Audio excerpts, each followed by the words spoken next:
সন্দেশখালীর প্রাক্তন সিপিএম বিধায়ককে ধরতে অতি তৎপর পুলিশ। সেই অতি সক্রিয়তা নিয়ে কলকাতা হাইকোর্টের প্রশ্নের মুখে পড়ল তারা।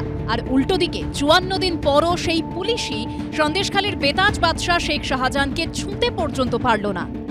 পাগলা দাশুর রাজত্ব বলতে যা বোঝায় পশ্চিমবাংলায় তাই হচ্ছে। মঙ্গলবার সন্দেশখালীর প্রাক্তন সিপিএম বিধায়ক নিরাপদ সর্দারকে অন্তর্বর্তী জামিন দিয়েছে কলকাতা হাইকোর্ট। এদিন বিচারপতি দেবাংশু বসাক প্রশ্ন তোলেন, কিভাবে একজন নাগরিককে এভাবে হেফাজতে নিতে পারে পুলিশ? কেন এই পুলিশ আধিকারিকদের এক্ষুনি গ্রেপ্তার করা হবে না? এতদিন হেফাজতে আছেন নিরাপদ সর্দার, কে এই ক্ষতিপূরণ দেবে?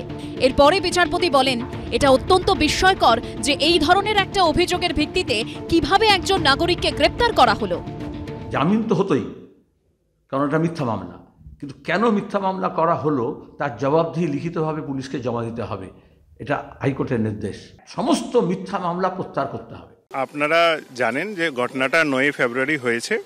ওটা কোনো এটা আমরা ইনকোয়ারি করে দেখছি। মোস্ট প্রবাবলি এটা একটা এরর আছে, হিউম্যান এরর হতেই পারে, বা যেটা আমাদের ইনকোয়ারি রিপোর্টে যেটা পাবো ওইভাবে আমরা অ্যাকশন নেব। আপনার কাছে রিপোর্ট তলব করেছে? হ্যাঁ, ওটা রিপোর্ট আমি দেবো।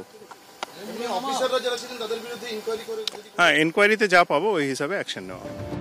১১ ফেব্রুয়ারি গ্রেপ্তার করা হয় সন্দেশখালীর প্রাক্তন সিপিএম বিধায়ক নিরাপদ সর্দারকে। সিপিএম এর অভিযোগ, সেদিন সকালে বাঁশদ্রোণীর ভাড়াবাড়ি থেকে নিরাপদ সর্দারকে নোটিশ ছাড়াই তুলে আনে পুলিশ। দুপুর 2:50 গ্রেপ্তার করা হয় তাঁকে। 3 দিন পুলিশ হেফাজতে ছিলেন প্রাক্তন সিপিএম বিধায়ক, 14 দিন ছিলেন জেলে। সন্দেশখালীতে সরকার চেঞ্জ হওয়ার পর থেকেই এই চক্রান্ত একাধিকবার করা হয়েছে। উনি যখন 11 সাল থেকে 16 সাল পর্যন্ত এমএলএ ছিলেন, তখন একাধিকবার ওনার মুখ বন্ধ করার চেষ্টা করা হয়েছিল এবং শারীরিকভাবে নানান রকমেরভাবে অত্যাচার করা হয়েছিল। এবং একটা সময় গিয়ে বাড়ির উপরে এরকম আক্রমণ হয়েছিল যে বাড়ি ছেড়ে চলে আসতে বাধ্য হয়েছিলাম আমরা পরিবার সমেত। অন্যায় করে আটকে রেখেছে। শুধু কি প্রাক্তন বিধায়ককে ধামাচাপা দেওয়ার জন্য সেখানকার সাধারণ মানুষকে ভয় দেখানো হচ্ছে, মিথ্যা কেসে জড়িয়ে দেওয়া হচ্ছে। গ্রেফতার তার নিশ্চয়ই কিছু কারণ ছিল, জামিন তারও নিশ্চয়ই আদালতের দৃষ্টিতে কোনো কারণ আছে। এগুলো একটা আইনি প্রক্রিয়া, এটা মূলত প্রশাসন গোটা বিষয়টি দেখে। এর ওপর বাড়তি কোনো মন্তব্য করব না। সব মিলিয়ে সন্দেশখালীর প্রাক্তন সিপিএম বিধায়কের ক্ষেত্রে পুলিশের ভূমিকা নিয়ে এখন জোর বিতর্ক।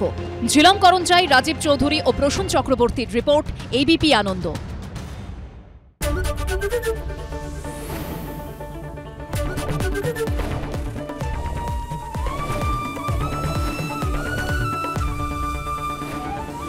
এবিপি আনন্দ, এগিয়ে থাকে, এগিয়ে রাখে।